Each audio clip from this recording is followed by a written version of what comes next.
Olá, mulheres. Aqui Viviane Martinello, do Esposas que Oram. Nós estamos lendo o livro O Poder da Oração, segundo a vontade de Deus, da Stormy Omartian, da editora Thomas Nelson Brasil. Hoje nós estamos no áudio 10, que é o capítulo 10, Orando para conhecer o poder da oração. Durante os 2 primeiros anos em que andei com o Senhor, as minhas orações eram algo assim: Deus, ajude-me a conseguir um emprego. Jesus, por favor, cure a minha garganta. Senhor, envie dinheiro suficiente para que pague as contas. Pai, leve embora o meu medo. Levei um tempo para perceber que aquelas orações, bastante improvisadas, não estavam adiantando muito. Eu achava que deveria fazer o melhor que pudesse sozinha. E então, se precisasse uma tábua de salvação de Deus, poderia me agarrar a ela. O único problema era que eu precisava de uma tábua de salvação a cada minuto. Eu amava o texto bíblico que diz: peçam e lhes será dado, busquem e encontrarão, batam e a porta lhes será aberta. Mateus 7,7. Levei a sério esse trecho da palavra de Deus e passei a pedir, buscar e bater com uma oração que fazia regularmente. Também levei a sério a passagem bíblica que diz: não tem porque não pedem. Tiago 4,2. Ótimo! Posso facilmente corrigir isso, pensei, e continuei a pedir tudo, mas ainda não estava feliz e não via o tipo de respostas que desejava. Um dia, enquanto estava lendo novamente o mesmo versículo, meus olhos se abriram para o versículo seguinte: quando pedem, não recebem, pois pedem por motivos errados, para gastarem seus prazeres. Tiago 4,3. Será que as orações do tipo Deus me dê isso, faça aquilo, use sua varinha mágica aqui, livre-me desta confusão, não eram o que Deus desejava para minha vida de oração? Em total frustração eu disse: Senhor, ensina-me como devo orar. E ele fez exatamente isso. Vim a entender que a oração não é apenas pedir coisas, apesar de que isso certamente faça parte dela. Muito mais importante, porém, é que a oração é falar com Deus. É chegar perto e passar tempo com aquele que você ama. É buscá-lo em primeiro lugar, tocá-lo, conhecê-lo melhor, estar com ele e esperar a sua presença. É reconhecê-lo como a fonte de poder da qual você depende. É dedicar um tempo para dizer: fale ao meu coração, Senhor, e me diga o que eu preciso ouvir. No entanto, posteriormente, me deparei com a passagem bíblica que diz: o seu pai sabe do que vocês precisam antes mesmo de o pedirem. Mateus 6,8.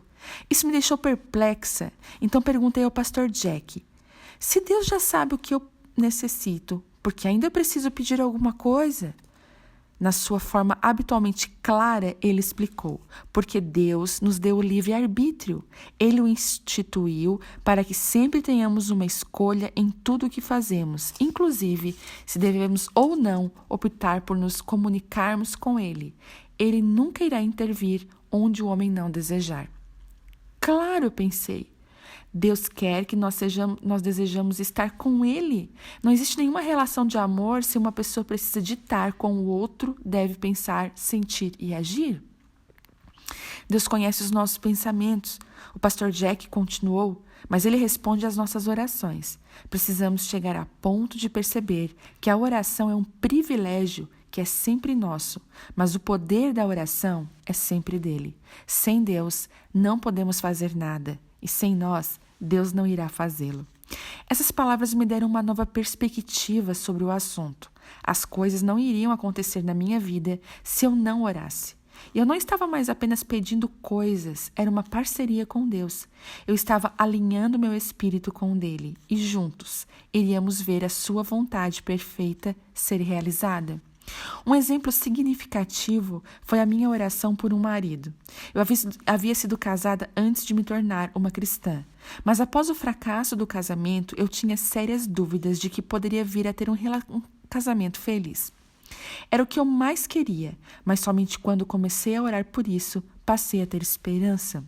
Dizia em minha oração: Senhor, há alguém com quem eu posso partilhar a minha vida? Alguém que eu possa amar sem ser rejeitada? Alguém que ame o Senhor e a mim e que seja fiel a nós dois? Eu havia feito essa oração por pouco tempo, quando comecei a sair com Michael. Estava com muito medo de cometer outro erro, mas Deus havia me ensinado a orar a respeito dessas questões, de forma que foi isso que eu fiz. Senhor, eu lhe agradeço por Michael. Eu orava todos os dias, mas se ele não for o marido que o Senhor tem para mim, tire-o da minha vida. Feche a porta da nossa relação. Eu não quero mais viver do meu jeito. Quero que a sua vontade seja feita na minha. Eu o busco em primeiro lugar, sabendo que o Senhor irá providenciar tudo o que eu preciso. Quanto mais eu fazia essa oração, mais próximos Michael e eu ficávamos, até que, por fim, estávamos certos de que iríamos ficar juntos. Nos 28 anos que estamos casados, nenhum de nós se perguntou se casou com a pessoa errada, mesmo durante os momentos mais difíceis.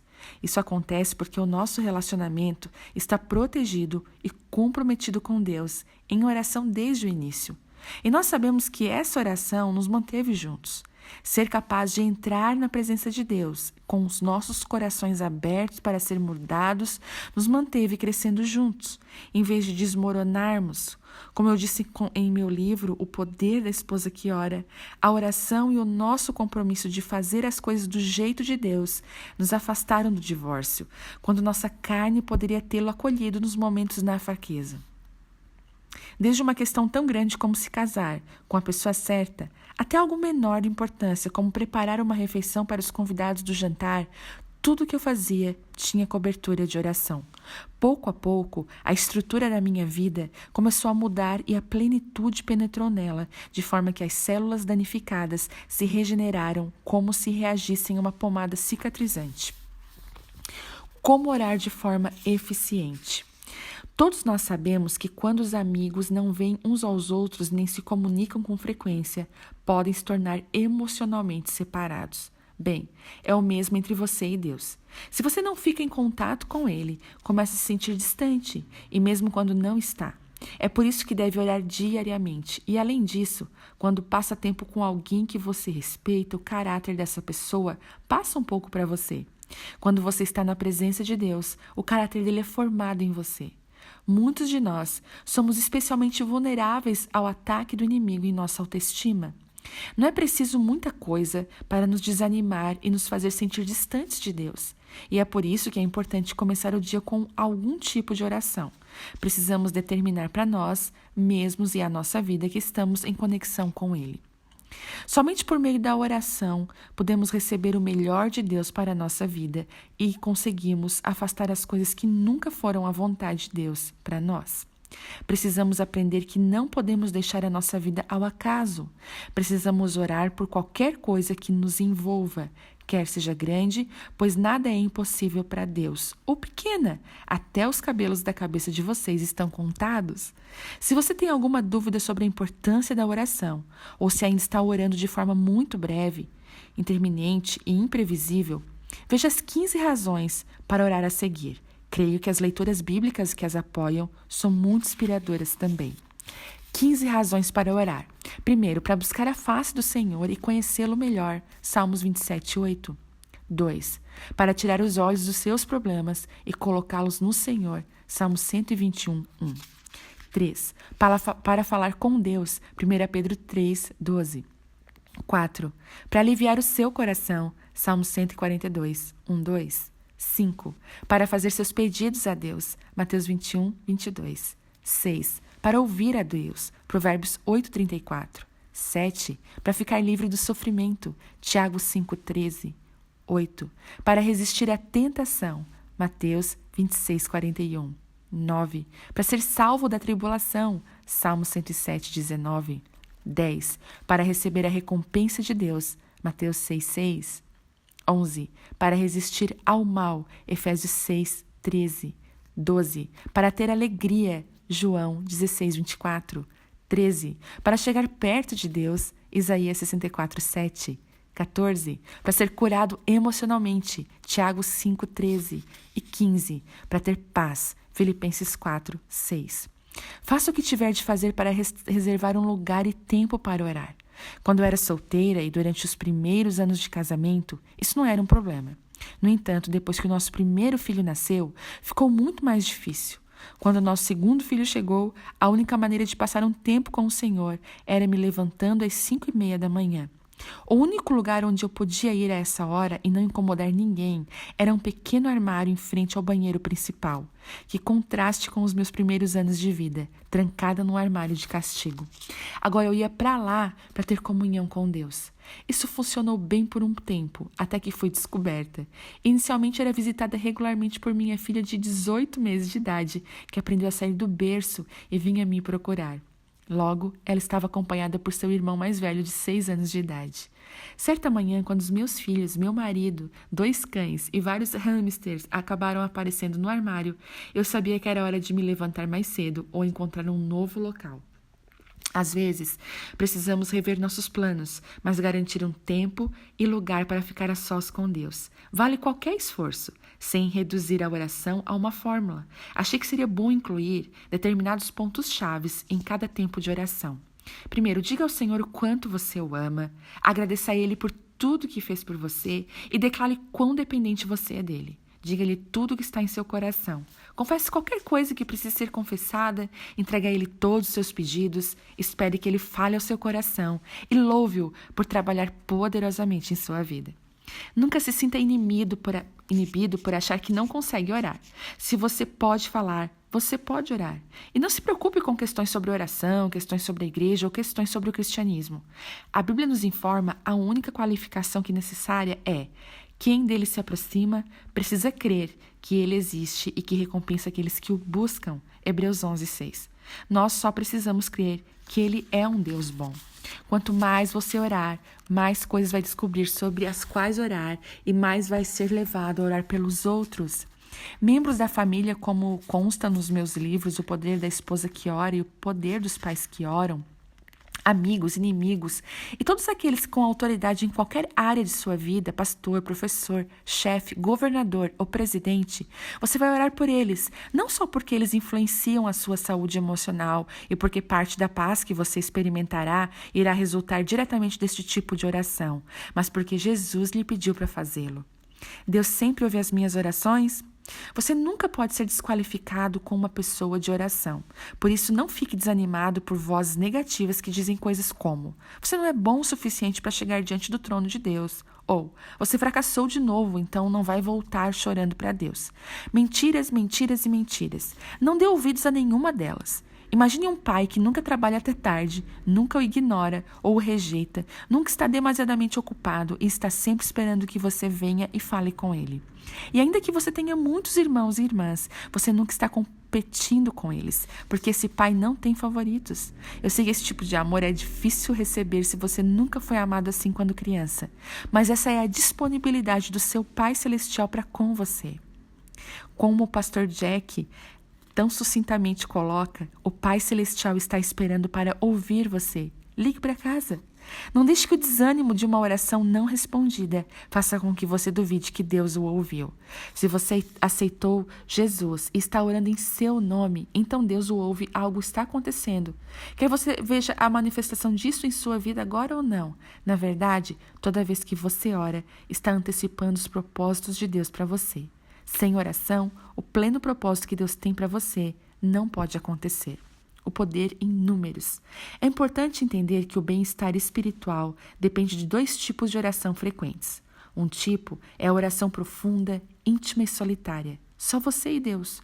O outro é a oração em conjunto com outros crentes, orando um pelos outros. A batalha para enfrentar a tentação e permanecer no centro da vontade de Deus será muito mais difícil de combater sozinho. Precisamos de outros orando por nós para nos dar força, para nos ajudar a pensar direto e olhar acima das circunstâncias. A Bíblia diz: pois onde se reunirem 2 ou 3 em meu nome, ali eu estou no meio deles. Mateus 18:20. Há poder quando 2 ou mais pessoas oram juntas, porque elas contam com a presença de Deus. Essa é uma das suas promessas. E quando ele promete algo, ele realmente cumpre. Eu não acredito que você possa encontrar bem-estar espiritual completo, a menos que as pessoas permaneçam com você em oração. Minha amiga Diane, que levei para o Senhor, tinha sido minha melhor amiga desde o colegial. Em função de termos tido situações semelhantes de famílias desestruturadas, entendíamos nossas mútuas necessidades de oração e adquirimos o hábito de orar regularmente pelo telefone, várias vezes por semana. Realmente, era mais fácil orar por ela do que ela orar por mim mesma, porque não havia fim para as possibilidades que eu conseguia visualizar para ela. Descobri que não é possível orar muito por si mesmo sem ficar entediado ou frustrado por estar muito perto da própria situação. As nossas orações, uma pela outra, foram fundamentais para o nosso crescimento espiritual. Aos poucos, aos meus parceiros de oração aumentaram de 1 para 3, depois 5 e por fim 7. Esses grupos se reuniram em minha casa de toda semana durante anos. Meu marido Michael e eu também tínhamos vários casais que se encontravam conosco para orar mensalmente. Com muitas pessoas unidas em oração, umas pelas outras, alguém está orando por cada um dos membros do tempo todo. Eu não posso imaginar enfrentar a vida sem esse apoio. Quando a minha família e eu nos mudamos para outro estado, tivemos de começar tudo de novo porque não conhecíamos muitas pessoas. No entanto, fomos abençoados por minha irmã Suzy e sua família e meu amigo pessoal Ross. A sua família que mudaram para a mesma cidade ao mesmo tempo. Eles fizeram parte do meu grupo de oração durante anos. Isso não foi uma coincidência. Eu acredito que Deus estava no centro de sua decisão, assim como Ele estava no centro da nossa. Imediatamente Suzy, Ross e eu começamos nosso grupo de oração. Simplesmente com os 3. No começo pensei, Senhor, nossas orações são poderosas o bastante. Com apenas 3 pessoas orando. No entanto, eu sei que o Senhor diz que quando 2 ou 3 estiverem reunidos em seu nome, o Senhor estará no meio deles. Nós precisamos muito que o Senhor esteja em nosso meio todos os dias. Naqueles primeiros dias, oramos para Deus enviar novos membros para o nosso grupo de oração. Oramos por nossa igreja, nossos vizinhos, nossa comunidade. Se um de nós estava doente, os outros 2 estariam lá em oração. Se um de nós estava fraco, os outros 2 iriam sustentá-lo em oração. Ficamos gratos pela força das orações recíprocas e nos tornamos cada vez mais dependentes de Deus para cada passo que dávamos. Cada um de nós concordou que não saberíamos como poderíamos sobreviver àquela transição difícil sem aquelas orações. Todo mundo precisa de uma ou mais pessoas com as quais possa orar e entrar em concordância todo mês, toda semana ou diariamente, se necessário. Você precisa disso também. Entretanto, deve ser uma vida de mão dupla. Você deve estar orando por elas também. Não tenha medo, timidez ou hesitação em dar esse passo vital. Peça a Deus para conduzi-lo a pelo menos outro cristão e ser ousado o suficiente para perguntar a essa pessoa se ela deseja orar com você regularmente. Se a primeira a quem você perguntar não puder fazê-lo ou não der certo, não se sinta rejeitado ou fique desanimado. Apenas continue procurando pela pessoa certa. E não hesite em orar pelos pedidos que alguém fizer, porque você tem medo de que suas orações não sejam respondidas, como eu fiz no começo. Lembre-se de que seu trabalho é fazer a oração, é trabalho de Deus respondê-las. Se você for suficientemente abençoada por ter um marido que irá orar por você regularmente, isso é ótimo. No entanto, se o seu cônjuge não parece muito entusiasmado com a ideia, não se preocupe e nem atormente ou fique chateada. Nunca podemos dizer às pessoas como elas devem agir, principalmente aos maridos. Simplesmente releve. Sua felicidade e bem-estar espiritual não dependem dele, dependem de Deus. Não permita que a decepção com a espiritualidade do seu cônjuge a intimide.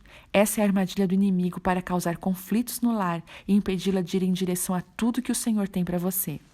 Quer você ore com os outros ou ore sozinho, é benéfico ler a palavra de Deus antes de orar, porque ela prepara o seu coração para orar segundo a vontade de Deus.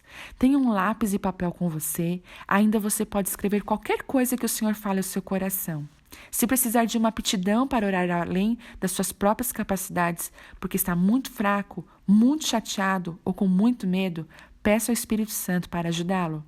Depois de orar por alguma coisa, coloque-a nas mãos de Deus. Isso não significa que você não irá orar sobre ela novamente. Só quer dizer que você colocou esse fardo aos pés do Senhor. A resposta sempre virá, embora possa não ser da maneira que você espera ou de acordo com o seu tempo. O mais importante é que você passou algum tempo na presença do Senhor quando pôde ouvir Deus falar com você sobre a vontade dele para a sua vida. Oração. Deus, eu tenho um profundo desejo de me aproximar do Senhor em oração. Ajude-me a estar acima das distrações e atividades que roubam esses momentos com o Senhor. Ajude-me a fazer da oração uma prioridade para que eu possa saber qual é a sua vontade para a minha vida. Ferramentas da verdade. A oração de um justo é poderosa e eficaz. Tiago 5,16. E tudo o que pedirem em oração, se crerem, vocês receberão. Mateus 21, 22. Em alta voz clamo ao Senhor, elevo a minha voz ao Senhor e derramo diante dele o meu lamento e a ele apresento a minha angústia. Salmo 142, 1. Entre vocês há alguém que está sofrendo? Que ele ore. Tiago 5,13. Porque os olhos do Senhor estão sobre os justos e os seus ouvidos estão atentos à sua oração. 1 Pedro 3, 12.